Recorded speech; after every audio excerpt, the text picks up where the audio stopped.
Hello, everyone, and welcome back to this week's Sabbath School Nuggets.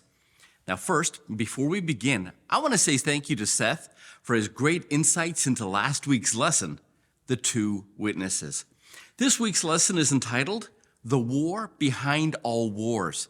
Now, our memory text for this week comes from Isaiah 25:9. And it will be said in that day, Behold, this is our God. We have waited for him, and he will save us. This is the Lord. We have waited for him, and we will be glad and rejoice in his salvation. This week, we're looking at this idea of, hope. Now, hope can mean two things. It can mean, one, wishful thinking, as in I'm hoping that something good will happen, but I'm not sure it will, versus I have absolute confidence, as in I have absolute confidence that everything is going to turn out for the best. Which of those two definitions do you think we find in the Bible, especially when it comes to the second coming of Jesus? You see, this idea of hope, as we find it in the Bible, has nothing to do with wishful thinking, but rather it's a strong confidence that something good is going to happen.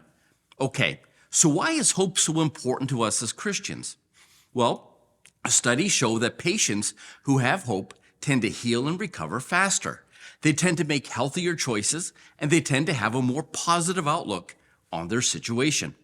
Not only that, but patients who are hopeful tend to release more pain-blocking hormones. In other words, having a positive expectation resulted in positive behaviors. So here we are, and we Seventh-day Adventists claim to have this hope that centers around the second coming of Jesus. The question we have to ask ourselves is this: how confident can we be that Christ will return? And more importantly, how should this belief affect our behavior? Now, we come to Sunday's lesson and enter the Protestant Reformers who had this absolute confidence that Christ would return. Think about this.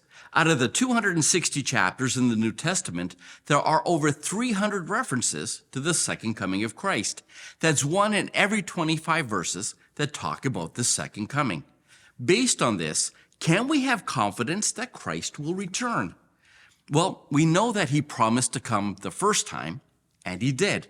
He promised to return from the grave, and he did.